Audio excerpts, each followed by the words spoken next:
I mean, kind of to make a longer story short, like looking on Google Maps one day and saw this giant green space in Garfield, and we're like, what's this? And it had just been torn down housing. Let's have a lease, do what you want with it. Anything you do is going to be better than what it is right now. So a lot of freedom. We grow a lot of micro sprouts, microgreens. That's usually has mustard, basil, pea sprouts, buckwheat. This year, since I've been here in the spring, we sowed a lot of radishes, were a big crop, and salad greens. And then kale and chard, big crops, peppers, eggplants. We have tomatoes in here now that should survive a couple frosts and keep producing a little longer. And then, but mostly we grow salad greens in here. We've had like neighbor interns, so place of employment for people, a place to get organic food that they can afford, and we take like every form of payment, so that's accessible to them in that way. And grow, we don't grow like fancy weird things and expect people to buy. You grow what people are gonna buy. And then just a place of education and learning. We've had many people come up, just as, you know, chickens are always the biggest hit. So I'm about to open the chicken coop and want to give them some greens so we can, you know, mob us. Hello, girls.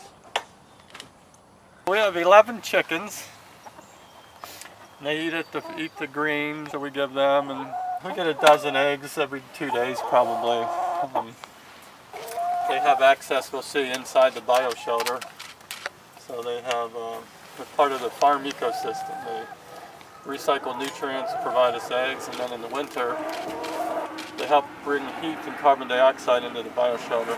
A bioshelter is a solar greenhouse that's managed to have an indoor ecosystem. So the chickens live inside the greenhouse and they give carbon dioxide. A lot of times when a greenhouse is closed up through the winter, the plants can use up all the carbon dioxide on a sunny day if there's not enough ventilation. So having chickens in there and people inside helps keep the air exchange so the plants can stay healthy. And yeah, solar panels on the roof to provide most of the electricity for the greenhouse. And then the rain gutters are set up either to go in the rain barrels or overflow into the garden beds.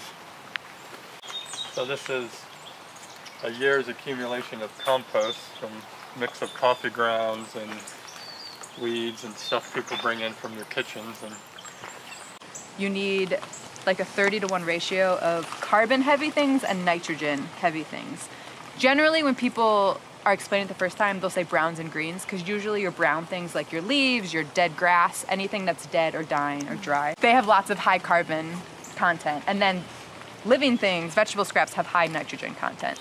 I felt like we were reestablishing some cultural knowledge that will now last for hopefully more generations that somehow disappeared. So just trying to bring back the concept of gardening, food production and biodiversity into the community.